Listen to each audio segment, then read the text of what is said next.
la partie pure business, déjà sur la partie RH, donc on s'est enrichi de nouvelles compétences, de nouveaux talents. On a trois, alors ils ne sont pas venus, hein, ils sont timides. Boss, on a trois nouveaux développeurs, dont 2 filles. Donc ça pour moi c'est aussi un grand succès parce qu'on n'était que des mecs. C'est plus très tendance, hein, la parité, nous on n'y arrive pas. Et là on y est arrivé, donc c'est plutôt bien. Donc trois développeurs, dont le caméraman, là, Eudes, et nos deux Amazones. On a aussi eu la chance, le voilà d'ailleurs, Wassim, qui était parfaitement raccord, j'étais en train de parler de temps. On a aussi Wassim, qui est un jeune docteur qui nous a rejoint pour travailler plus précisément sur tous les sujets. On a beaucoup d'idées, on va vous en présenter une majeure aussi aujourd'hui. Mais on a beaucoup d'idées sur la R&D et donc Wassim m'a pris en main cette partie-là et il est déjà à pied d'œuvre.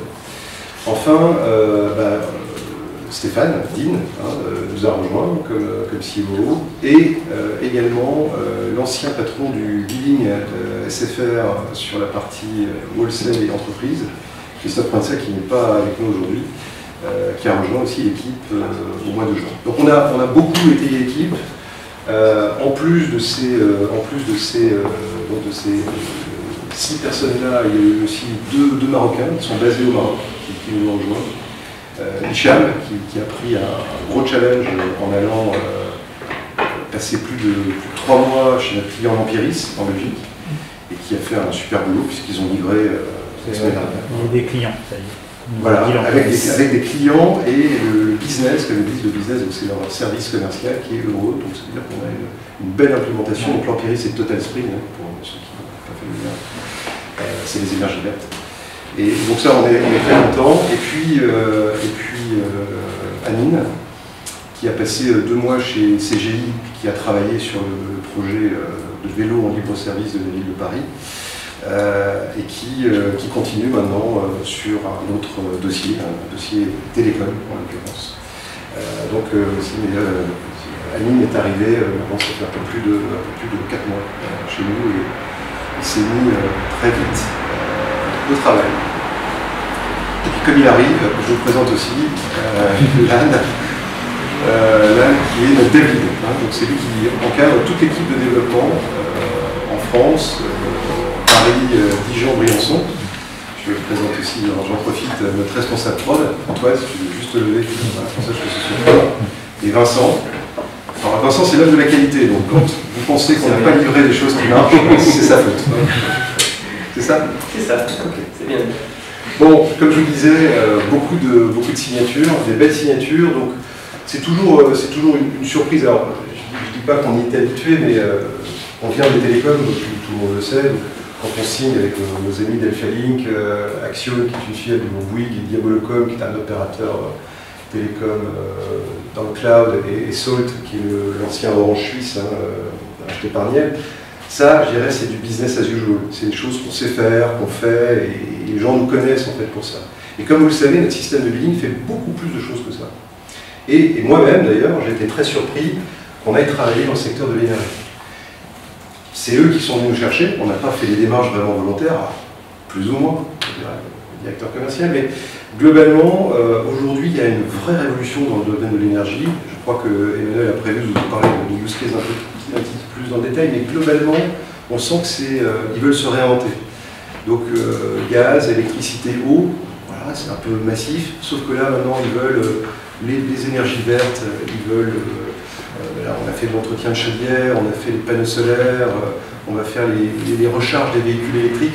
Donc c'est vraiment des choses très novatrices et leur vieux système, quand je dis vieux système, je peux le dire, hein, c'est des SAP, ou des Oracle, bah, ça ne fait pas le job, ça ne fait plus le job. Parce qu'il faut s'adapter, il faut aller très vite, il faut fonctionner en mode DevOps, une idée, une réalisation, et ça ils ne savent pas le faire. Donc ils sont venus nous chercher et on a eu, donc Pebou, c'est une filiale de Veolia, l'Empiris Total String, et Plume, qui est un acteur un petit peu plus confidentiel, français. Je crois que tu en parles, Emmanuel. Oui.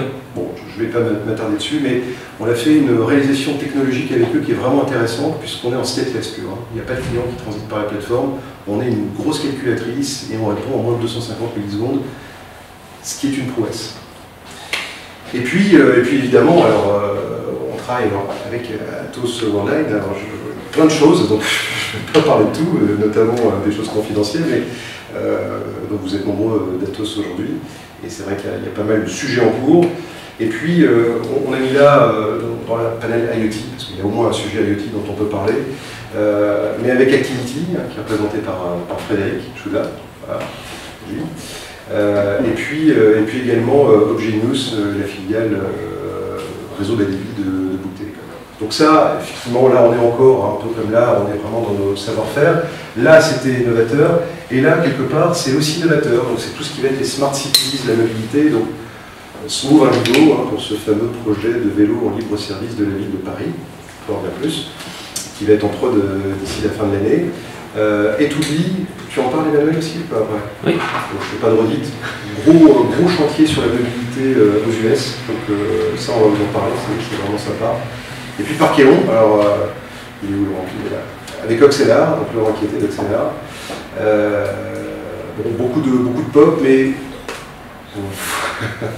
mais voilà, ça avance, ça prend son temps, mais ça avance et c'est plutôt pas mal. Donc, des belles réalisations, nous on est ravis.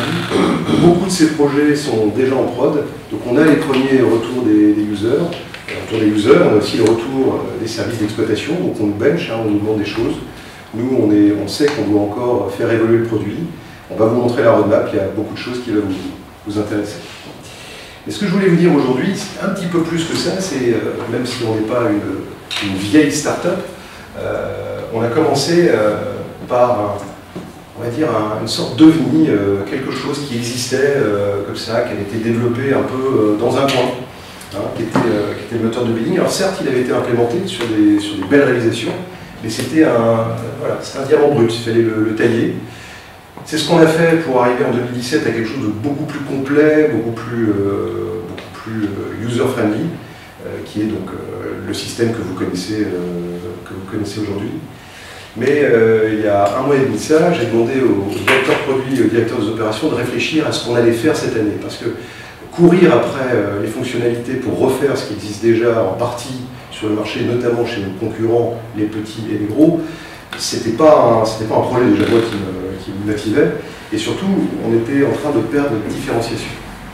La différenciation, bien sûr qu'on est open source, ça vous le savez, mais c'est pas que ça. C'est aussi qu'on veut véritablement être le meilleur ami de nos partenaires intégrateurs et des DSI, parce que c'est vous, nos sponsors. D'ailleurs, aujourd'hui on est un user group avec que les partenaires intégrateurs et les DSI qui intègrent. On n'a pas invité les clients finaux. Parce qu'on va vous parler un petit peu plus technique, ça va être un petit peu plus bourrin, c'est pour ça que je vais moins parler que d'habitude, et je vais laisser parler les sachants. Donc l'idée, le cahier des charges que je leur ai donné il y a un mois et demi, c'était quelque chose de 100% scalable, obligatoire, 100% customisable, donc paramétrable, je veux le dire en français, toujours dans le cloud, c'est-à-dire que vous pouvez l'installer chez vous, mais dans n'importe quel cloud, ça fait partie de notre ADN. Le DevOps, donc ça, Stéphane en parlera plus longuement tout à l'heure, mais l'idée c'est véritablement d'avancer avec vous en mode DevOps. Et enfin, en Open Innovation. Aujourd'hui, ce qu'on va vous présenter, c'est ni plus ni moins qu'une maquette sur cette partie, l'Agile Subscription Framework. On va vous distribuer les slides, et ce qu'on veut pendant les 6 prochains mois qui arrivent, c'est continuer à échanger avec vous sur ce que va être le OpenCell 2.0, ce OpenCell qui va vous aider à intégrer plus vite pour vos besoins propres ou pour vos clients. Donc ça, nos gros targets de l'année, clairement, ça fait partie de nos 4 objectifs majeurs sur le produit, c'est développer ce studio qui va nous permettre de designer plus facilement des objets, des API, des widgets, et de les mettre en place en un temps record. Beaucoup plus vite qu'aujourd'hui encore, dans tous les cas.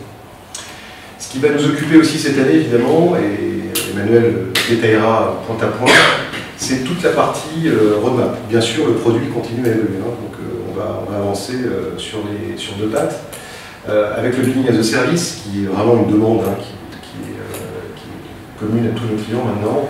Le Finance Manager qu'on va devoir encore enrichir, hein, qu'on va devoir étayer. Une nouvelle interface graphique.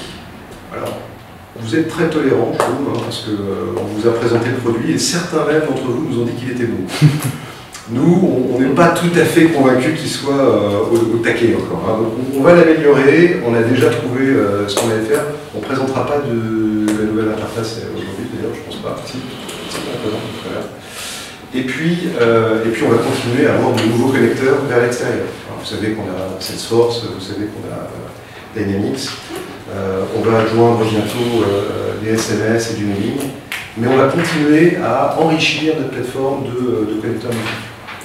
Ce sur quoi on va travailler aujourd'hui aussi, c'est les performances. On a fait un gros travail cet été, avec des résultats qui ont été présentés, je pense, à une grande partie d'entre vous.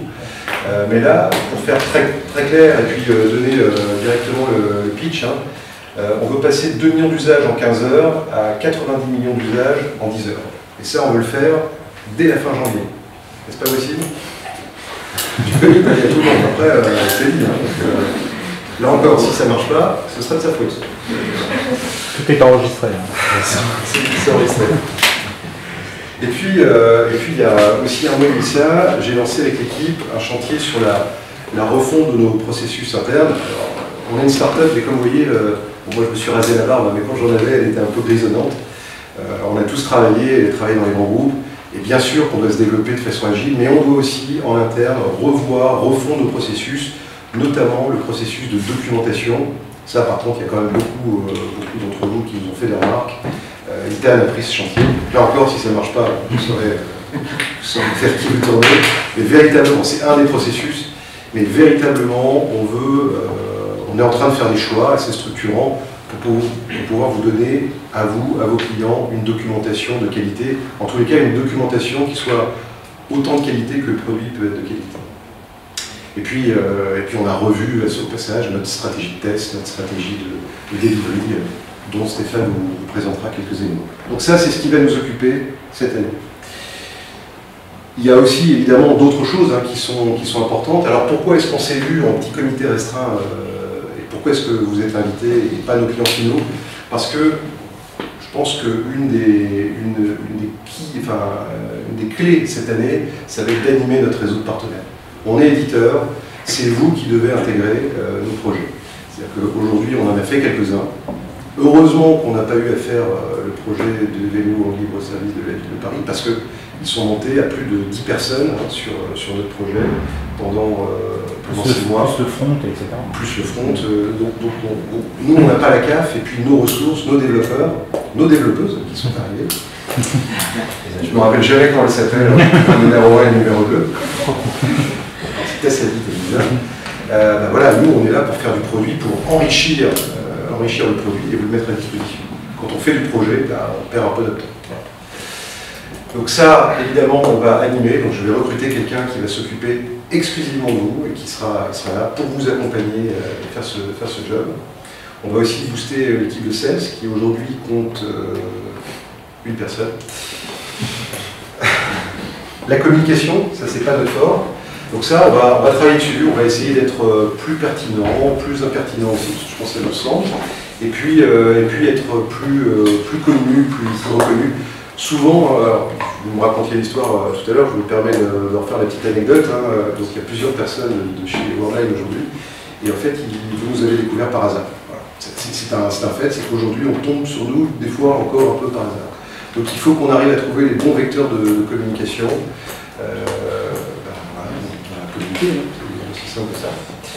Critique par hasard, mais à l'intérieur de Worldline. Tout à fait. C'est déjà bien, moi je suis content. Enfin, évidemment, on va continuer la R&D, donc il y a aussi, mais l'idée c'est véritablement hein, de renforcer cette équipe pour arriver à faire en sorte que nos performances s'améliorent et que le produit prenne une largeur et une verticalité qui soit bien supérieure. Voilà ce qu'on va faire cette année. Bon, j'ai fait court parce qu'on a pris du retard. Et je vais céder tout de suite la parole à Emmanuel, voilà, qui va vous présenter.